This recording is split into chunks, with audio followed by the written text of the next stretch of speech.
That's it.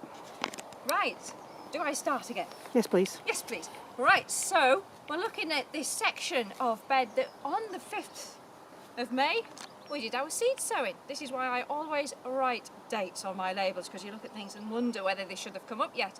Our runner beans have germinated fantastically. We sowed those as large seeds, well, not singularly, 2 in each one. Look at the germination rate we've had there. We sowed 2, 2 have come up on just about, in fact, every single one of them. The runner beans climb with the aid of a twining stem, and they're just about to start twining round, so they've got their support.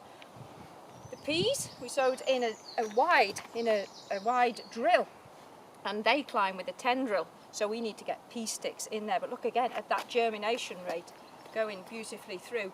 This is where weed ident comes in well. It's at this point you need to get your eye in for the young weed seeds.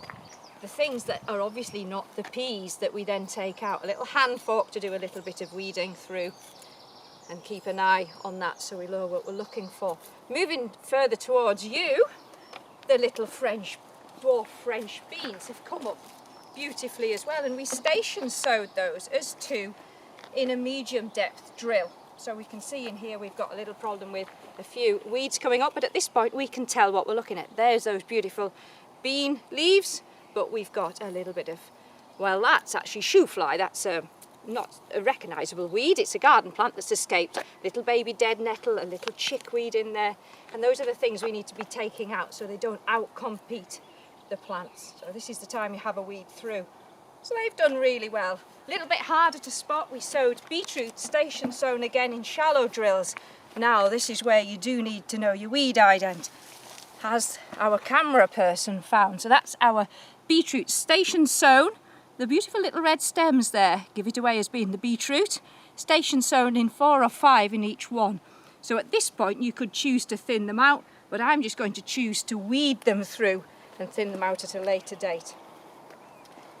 So you can see those through. And less success is this row here, which seems to have been eaten off by something, but it was mixed salad leaves. The germination has actually been quite good, but we can see that there's quite a lot of little nibbling, but actually no sign of slug trails. So has anybody got any ideas? No. We do have the odd rabbit in here, and that's a big munch. But yeah, so something's been eating that one. But our germination rate in here has been absolutely brilliant. So this is the time you would weed up so you know what you've got and the weeds don't outcompete. So a good little section for vegetables growing there. Are you going to take us onwards through the garden, Louise? Yeah, we're going to come this way into the polytunnel. Past our wildflower area. And as you can see here, our compost bin is absolutely chock full, and we're waiting to turn that into the other side. So what we'll do is we'll use the nice compost that's rotted down in this side, and we'll turn this compost into here when we've emptied this side.